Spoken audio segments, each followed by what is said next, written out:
Okay, I don't want to get to the part of the wrap-up show, but I want to focus a lot on one of the wrap-up questions is like, if you were to buy one property in the Okanagan in the next 12 months, what would it be? And I want to spend like 5 minutes on this question. Sure. So I've been working with this developer partner. Devin Ward is who I'm working with. And we've been looking at purpose-built rentals. So picking up one of those sixplex lots. How come? Why? Why purpose-built rental? Yes. Some people might say that it's saturated. Like there's a lot of big players in town doing purpose-built rental. Let me just mention this.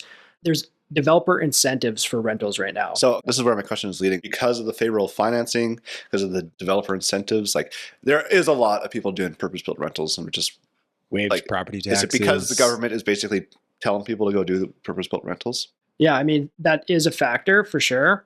They're waiving property taxes for 10 years if you specifically build to purpose-built rental. So that's a huge factor.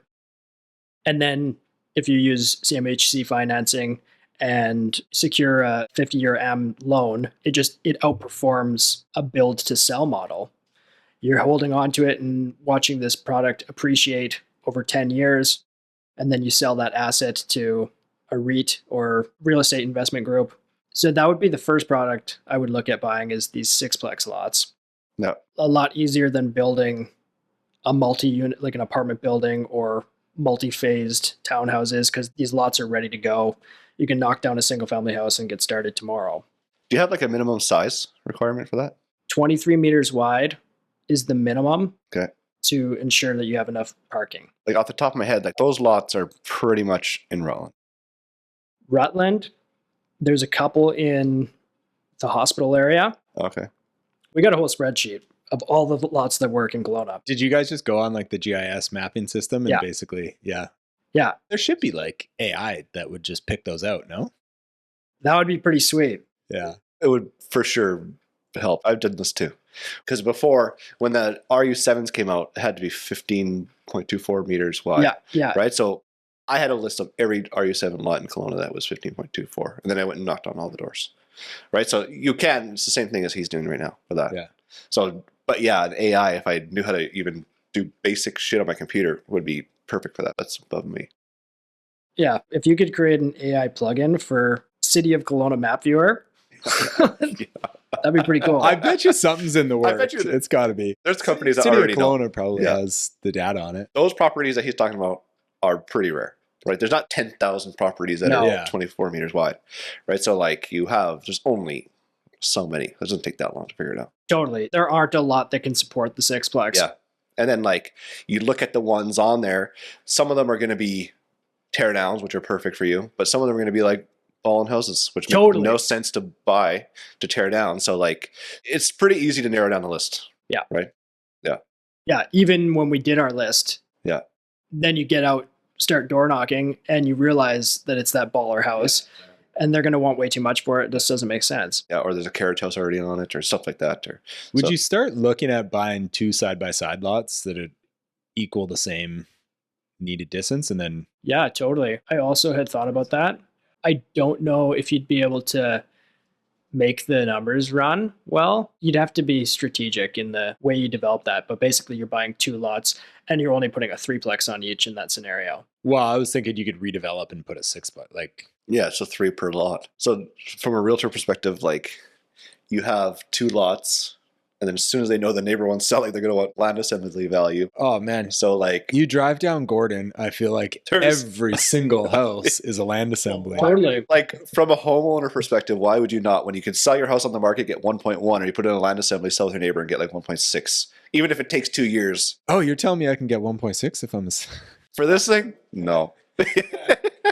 Okay, you shouldn't be preaching that though, because everyone's like, "Yeah, land assembly. I'm going to make." Oh, land assemblies are brutal. They're not selling very well at all right now because of this. Because the prices are just through the roof, right? But I guess why would you not list your house if you have 4 neighbors to your left and 4 neighbors to your right? And also, you're like, I'm going to be stuck in the middle. You're not in a rush. The house is not for sale. They don't care if they sell or not. So you just put it for sale. Takes 2 years or a year. They don't care. They're moved anyway.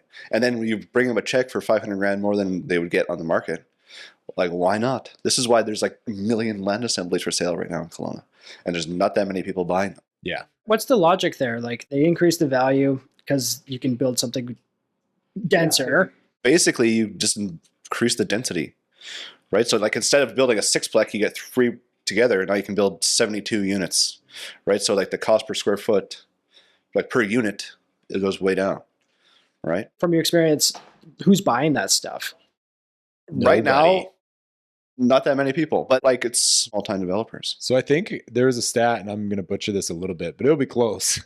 Like all of the stats on this show. Yeah. There was like 105 land assemblies listed in 2024, and 5 of them sold. Yeah. Oh yeah. So There's we're so talking many. 5%. If you're listed, you don't have a very good chance. So of that's selling. this year, but in 2021, they would sell immediately for way more money, right? So like everyone's just hoping that the market turns around and they come out and start buying these things. And then developer incentives saying, build purpose-built rental, like build this 72-unit purpose-built rental with like 40-year amortizations, no property taxes, all the other incentives in the world. The homeowners are like, well, fuck it, I'm going to make this money too. And we've spoken about this. That screams like, okay, we're taking away an asset class that is existing and needed, and we're putting rentals there. We're going to increase our rental population, which is not a bad thing or good thing, but like it's going to go up by 5 or 10%. Well, we're just taking home ownership away from people. Incentivizing rentals. Yeah. Yeah. Yeah. Should we not be incentivizing home builders, single families? Like, Well, yeah. I'm just telling you I how guess it we is. are with CMHC financing, like up to $1.5 million now insured. Like Yeah. they are coming, but it's mostly for first time home buyers. But also when you have no housing, like Yeah. we're shortage of housing, like you take a lot that has a single family house on it or 2, that's 2 units. If they have suites, that's 4. You tear it down and build a minimum of 6 per, but if you do land assembly, way more than that, 10 times that. It makes sense for building more houses. When the incentive is just build more housing regardless of what it is, Yeah.